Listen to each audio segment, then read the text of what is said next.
Perjalanan ini bukan sekedar wisata. Ini adalah Pilgrims of Hope atau ziarah pengharapan.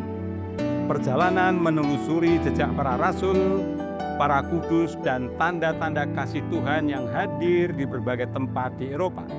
Dari Roma sampai Lourdes dan Fatima, setiap langkah membawa makna, setiap kota memberikan pesan rohani bagi kita semua.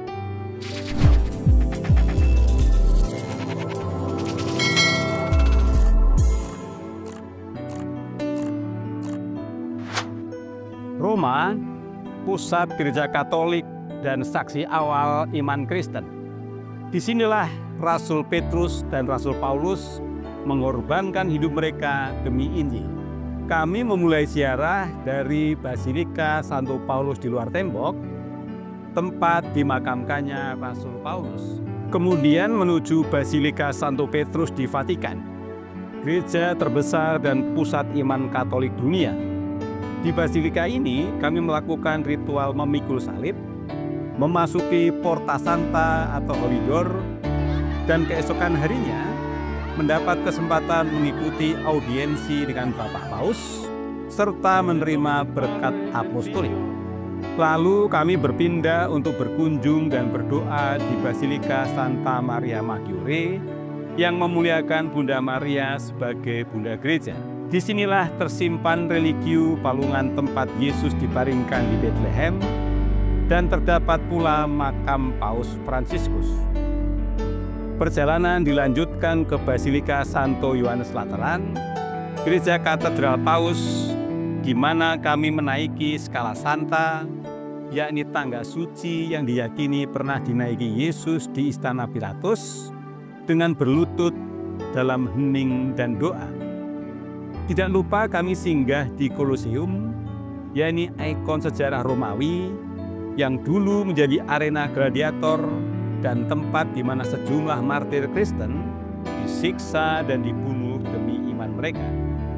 Selanjutnya, perjalanan berlanjut ke Assisi, yakni kota kecil nan damai dan sejuk di Italia Tengah. Disinilah hidup Santo Fransiskus yang mengajarkan arti kesederhanaan, kedamaian sejati, dan mencintai seluruh ciptaan Tuhan. Kami berdoa di Basilika Santo Fransiskus dan melanjutkan ke gereja Santa Maria degli Angeli, tempat tersimpannya jenazah Carlo Acutis, seorang remaja kudus zaman modern yang menunjukkan bahwa kekudusan bisa dijalani di tengah kehidupan digital. Dari Assisi, kami menuju Menara Miring Pisa, salah satu ikon dunia yang mengingatkan bahwa keindahan dan keunikan karya manusia adalah juga bagian dari anugerah Tuhan yang patut dinikmati dan disyukuri. Dari Italia, kami bergerak ke Swiss, negeri dengan panorama yang sangat luar biasa. Di sini kami merasakan kebesaran karya Tuhan melalui pegunungan berselimut salju, danau yang sangat jernih, serta udara yang begitu segar. Naik kereta gantung menuju puncak Gunung Titlis, kami disuguhi pemandangan yang sangat spektakuler, salju abadi, langit biru yang memukau, dan lembah hijau di kejauhan. Sebuah pengalaman yang membawa kami untuk bersyukur atas keindahan ciptaan Tuhan yang luar biasa. Kami juga singgah ke kota Lucerne, menikmati keindahan Chapel Bridge, monumen singa yang heroik, serta keheningan danau yang memantulkan kemegahan alam Swiss. Perhentian berikutnya, Paris, kota cinta yang sekaligus menjadi kota doa. Di kapel Medali Wasiat Roe Dumbarz, kami berdoa di tempat Bunda Maria menampakkan diri kepada Santa Catarina Labore. Dari penampakan inilah lahir medali wasiat, tanda perlindungan dan rahmat bagi umat beriman. Sore harinya, saat cahaya matahari senja masih lembut menerangi kota, kami mengunjungi Menara Eiffel yang sangat indah. Kami menikmati keindahan Paris dari kapal batu mus yang berlayar di Sungai Seine. Dari atas kapal, tampak Menara Eiffel, Louvre Museum, dan Notre Dame Cathedral, semuanya berpadu indah dalam panorama yang menenangkan. Seakan menjadi pengingat bahwa keindahan dunia adalah bagian dari kasih Tuhan. Kami melanjutkan perjalanan ke Nevers, tempat jenazah Santa Bernadette Sobiru disemayamkan di biara Santa Gilda dalam keadaan utuh. Bernadette, gadis sederhana yang dipilih Bunda Maria untuk menyampaikan pesan kasih Tuhan kepada dunia.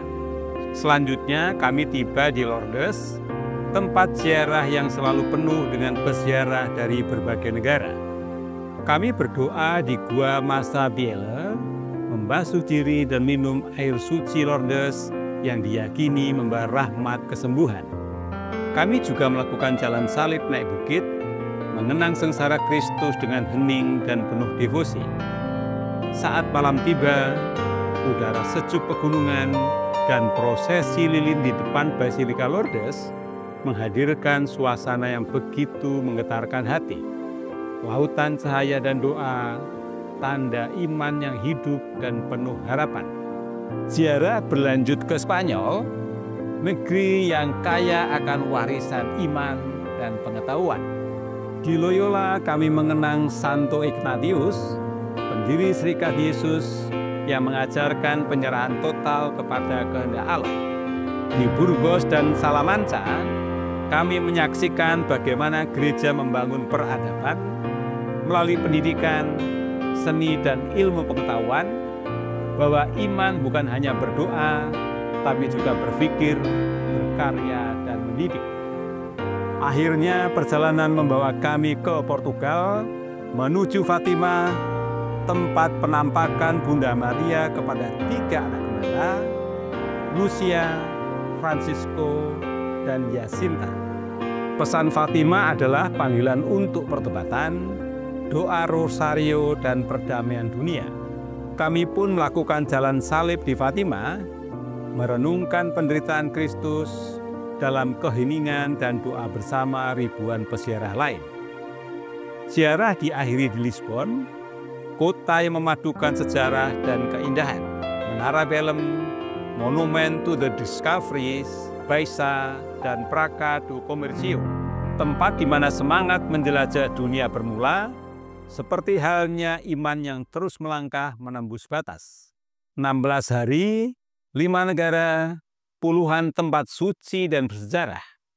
Namun di atas semuanya, ziarah ini adalah perjalanan hati, dari kagum menjadi syukur, dari melihat menjadi memuliakan Tuhan. Di setiap altar, di setiap doa, kami menemukan kembali makna iman yang sejati, bahwa Tuhan hadir setiap langkah. Dan perjalanan ini adalah undangan untuk terus berjalan bersama Tuhan.